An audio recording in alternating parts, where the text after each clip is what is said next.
खुदावंद यीशु मसीह के नाम में आपको सलाम। हम आज खुदावंद यीशु मसीह के शागिर्द फिलिप्पुस के बारे में सीखेंगे। आइए हम फिलिप्पुस पर गौर करें। आप इस फिलिप्पुस को अमाल की किताब के 6 बाब के फिलिप्पुस के साथ न मिलाइएगा, जो कि कलीसिया में डीकन था और बाद अज़ां वो मुबशराना खिदमत करने लगा।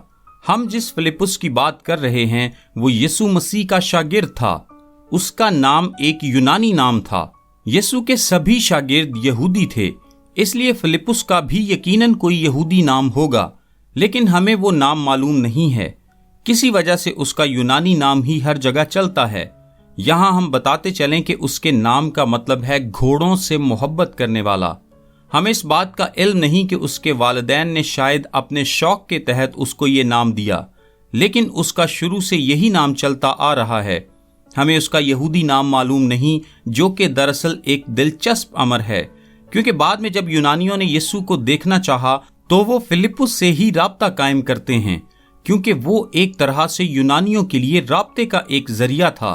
यूनानियों को शायद फिलिप्पुस के यूनानी नाम की निस्बत से उसके साथ बात करना ज्यादा आसान मालूम होता था। वो हमेशा से दूसरी फहरिस्त में नजर आता रहा है और वो भी हमेशा से सरे फहरिस्त ही रहा है, जिसका मतलब ये हुआ कि वो दूसरे ग्रुप का लीडर था।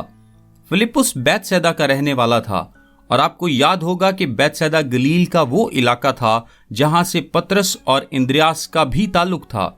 सो फिलिप्पुस इंद्रियास और पतरस दोनों को ही जानता था और शायद वो उनको बचपन से ही जानता था, और ऐन मुमकिन है कि वो उनका करीबी दोस्त भी हो, क्योंकि वो सभी खुदा का खौफ मानने वाले यहूदी थे।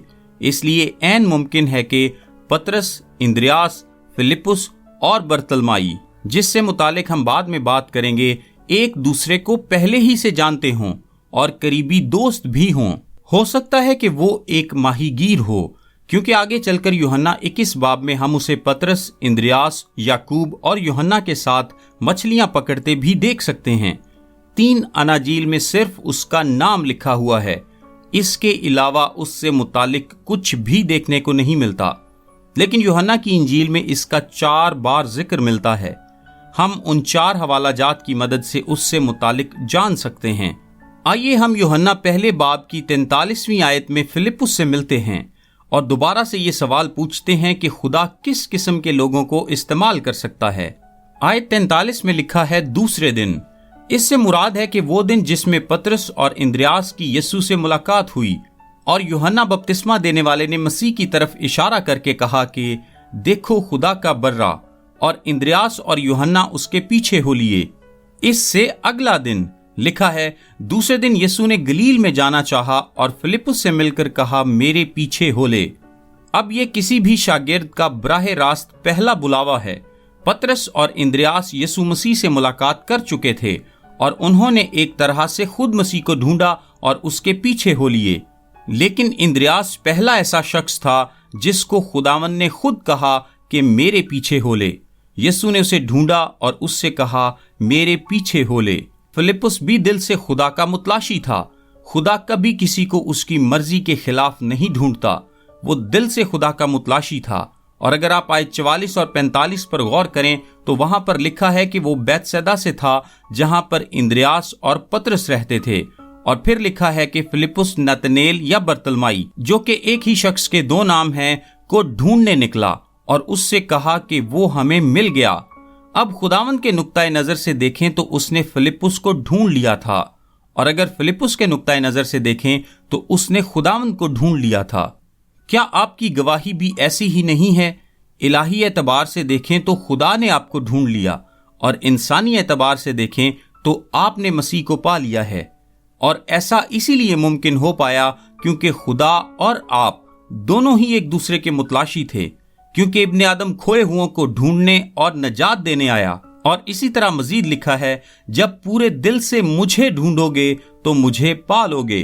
खुदा और इंसान दोनों एक दूसरे के मुतलाशी हैं। खुदा उस सच्चे दिल की तलाश करता है जो उसकी तलाश करता हो। फिलिप्पुस उस सच्चाई की तलाश में था।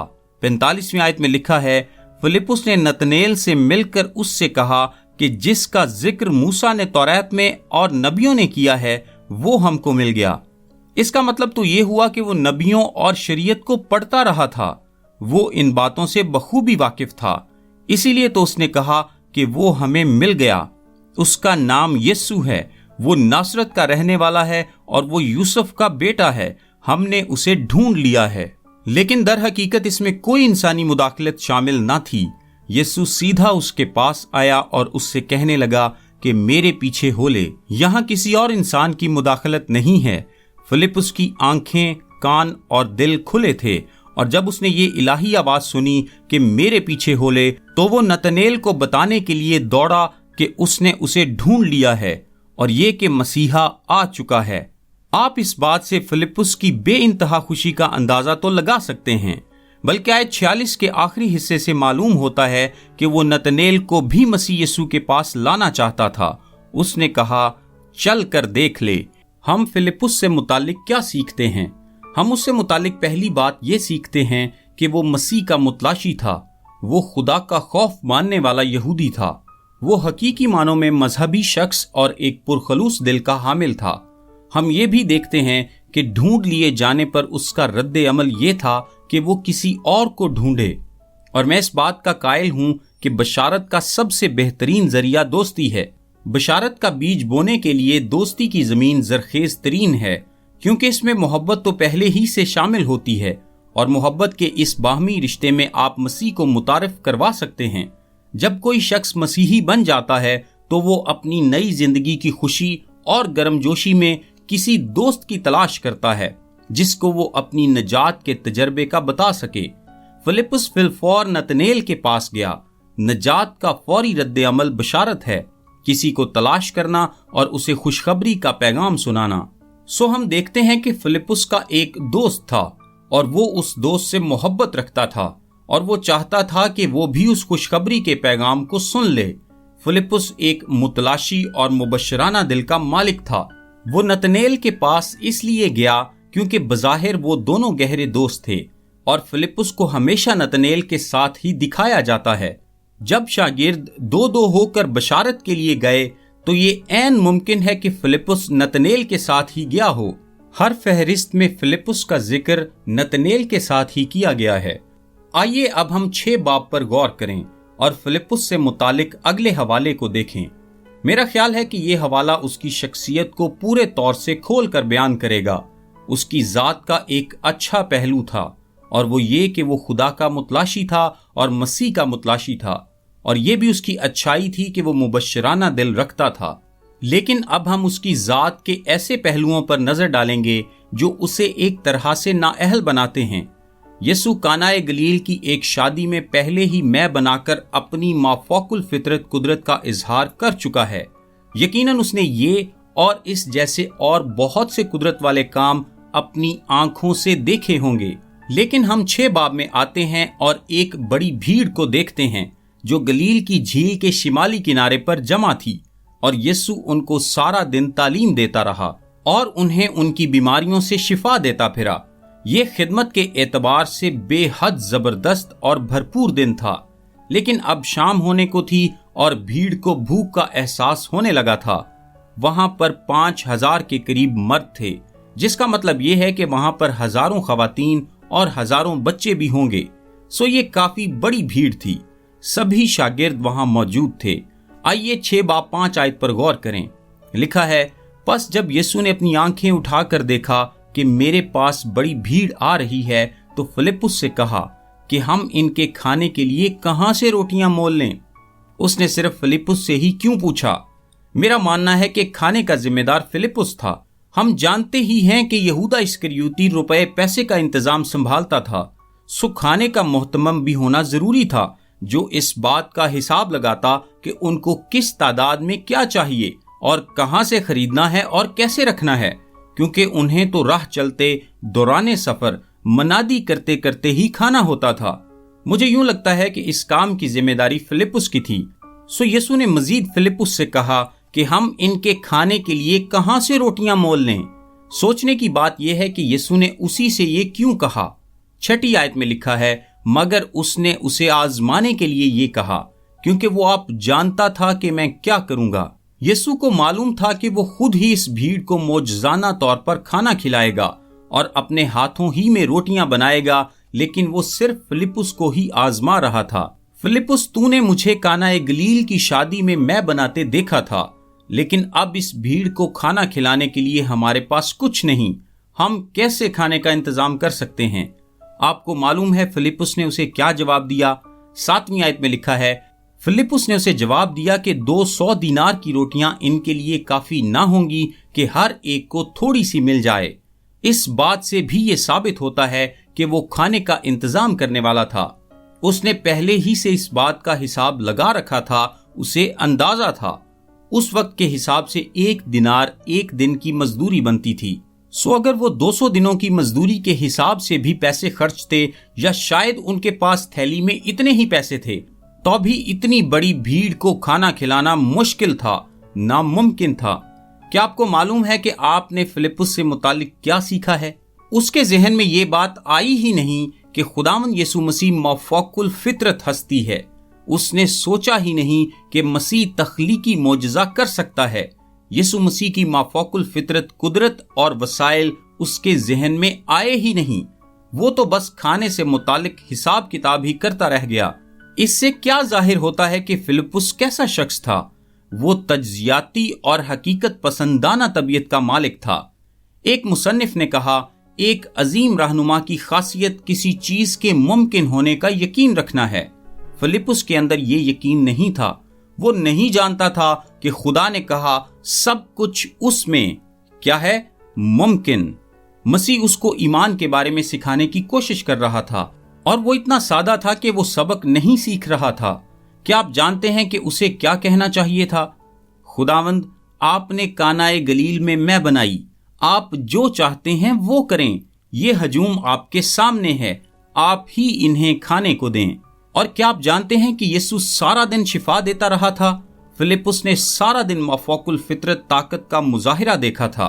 खुदावंद ने इस भीड़ में तमाम बीमारियों को चंगा किया था, और फिलिप्पुस कहता है कि ये नहीं हो सकता। वो अपना मौका गंवा बैठा, और साथ आने वाले छोटे लड़के को मौका मिला। फिलिप्पुस मादा परस्त था, वो अमली अकल का आदमी था, वो पैमाइशों से चलता था, वो हिसाब किताब से चलता था। उसे मौफूकुल फितरत की बहुत कम मालूमात थी। वो एक हकायक और अदादो शुमार वाला आदमी था।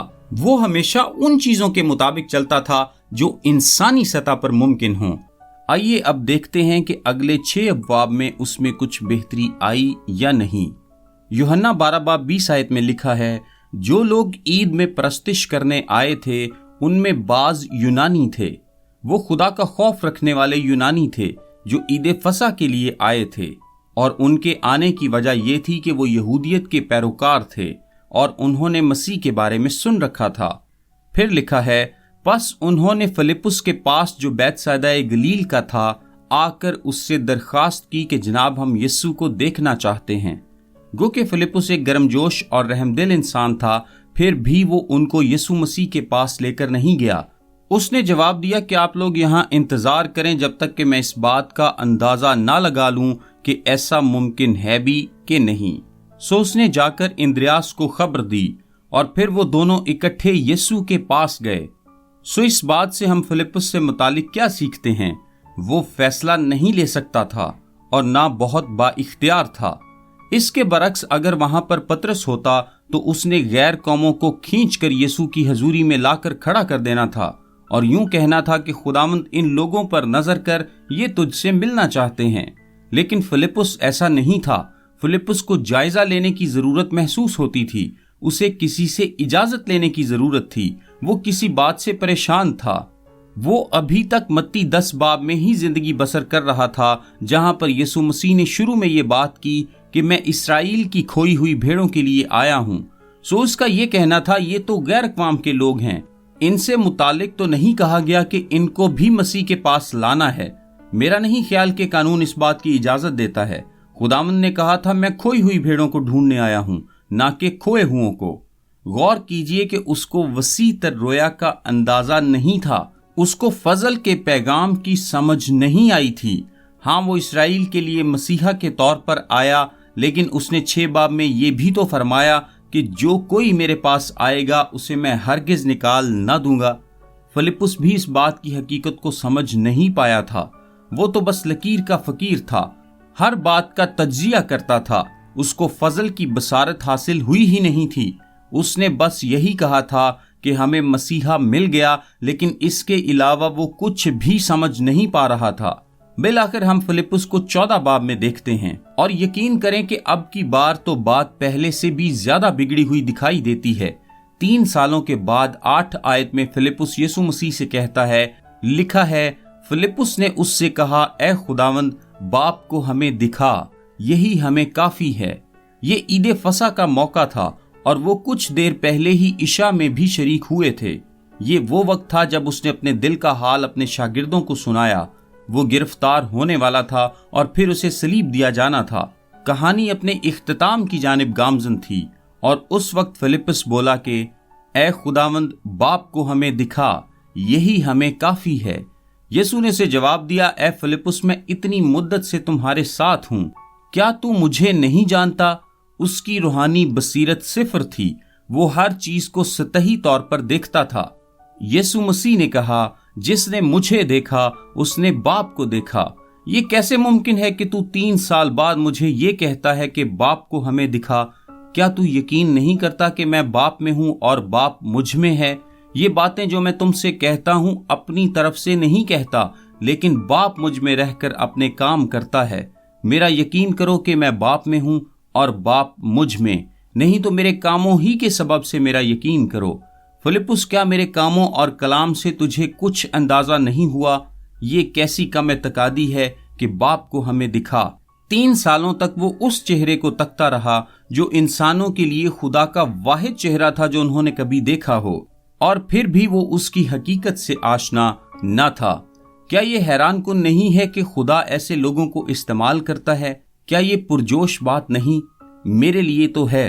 وہ بہت حکیم نہیں تھا، اسے تو پہلے سبق کی ہی سمجھ نہیں آئی تھی کہ یسوع خدا ہے۔ 3 سال تک وہ اس بات سے لا علم رہا، اسے دوبارہ سیکھنے کی ضرورت تھی۔